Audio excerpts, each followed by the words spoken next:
Hi, I'm Eve. I'm the Director of Photography for Realm Pictures, currently shooting the Underwater Realm. We are privileged enough to have Mr. Philip Bloom as one of our associate producers, and so I've come here today to do a basic lighting tutorial. What better place to do that than philipbloom.net? Lighting is the most important part to my job, and it sounds cliche, but I would much rather shoot a well-lit scene on a DSLR than a badly lit scene on 35mm. We have had a lot of questions recently asking us how we go about lighting our video blogs and more recently our Kickstarter video. And so today I'm going to take you through step by step how you can light your own interview or a video like this one. But to do that, we have to go right back to the beginning. So here we are in our blank canvas, our dark room, and I guess the first thing we're going to need to do is turn on a light. So I should now be correctly exposed, and a lot of people may leave it at this, but I really wouldn't. It looks fairly nasty. The reason for this is because there's not that much separation between me and the background. We're both lit fairly well. The way we're going to combat this is we're going to use something called the inverse square law. This sounds really, really scary, really technical, but it's not. It basically means the closer you bring your light, providing that you keep the exposure on your subject correct, the darker the background's going to be. Now you can correct your exposure any usual way, the aperture, ISO, shutter speed. We're actually using ND, but of course if you're fortunate enough you can also use dimmers on your lights. Okay, so we've brought the light closer. That's darkened the background, therefore adding a little bit of contrast between me and it. However, we've still got these horrible harsh shadows my earrings are creating here. As I turn my face, you can see this horrible nose shadow, which I absolutely hate.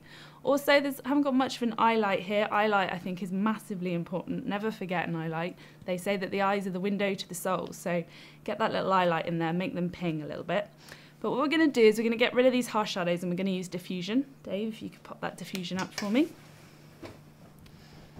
And this is going to soften out those shadows and give me a much larger eye light. That's because we've now turned a really small light source into a much bigger light source. Also remember that when you're putting up lights, you should always wear gloves because lights do get fairly hot when you're handling them. So now we've done that, we've given it a much more elegant look, I think, for this interview. And like I said, a much larger eye light. I'm just going to knock that out of frame a little bit there. Okay, so now we've done that. That's worked fairly well. But as the background is now darker, so is my hair. We've kind of lost that separation a little bit. So what we're going to do is we're going to hit up a hair light.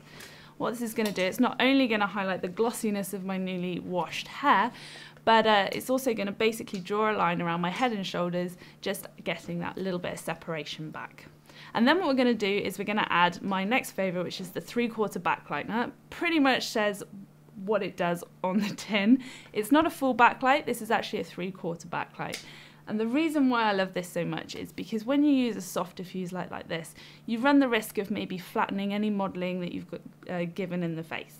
And what this one's going to do is just bring out any modelling in the cheekbone, the chin, around the ear, and it's just going to give your subject a bit more of a three-dimensional feel.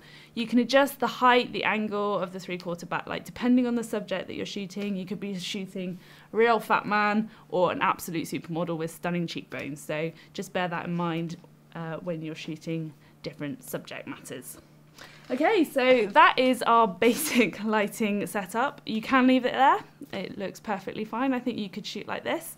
But because this is a Philip Bloom tutorial page, we're going to take it a little bit further. Those of you who follow our weekly blog will know that we are huge fans of our film memorabilia, especially our King Kong crawler on the back wall. And so what we're going to do is we're just going to throw a little bit of light up on the background. Now we've got that dark space. There we go. We've thrown up the blue one. Is that the blue one? No. Oh, okay. So we've thrown up a bit of light on that back wall there, just giving us a bit of interest in the background. But I think we may have lost a little bit of separation. That's actually a tungsten fluorescent bulb in the background there. So what I'm going to ask Dave to do is change that out to a daylight balance bulb, which should give us more of a blue light. And we might regain the contrast between my orange sort of skin tone red hair and the back blue light. There we go, that's better. That's given us a bit more separation. And then the last final touches, we've just got a little bit of colour down here in these red bins. I think we should just hit up a little bit. Maybe, I think we've got a desk lamp down there that's just going to hit up some specular highlights. Perfect, on off, there you go, you can see that.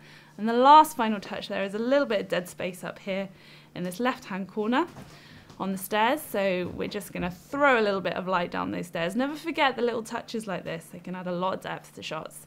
There we go, one final light down the stairs. And that is your final finished product. So there you have it, there is our lighting setup. We used a total of 6 lights to make it happen. This is what it looked like before, and here's what it looks like now. And just to do a bit of a recap, we've got the key light, the hair light, 3/4 backlight, and 3 lights in the background, just hitting up a bit of detail. For those of you that are familiar with 3-point lighting setups, you'll notice that we didn't talk about any fill, but I really don't think you'll mind, so don't worry.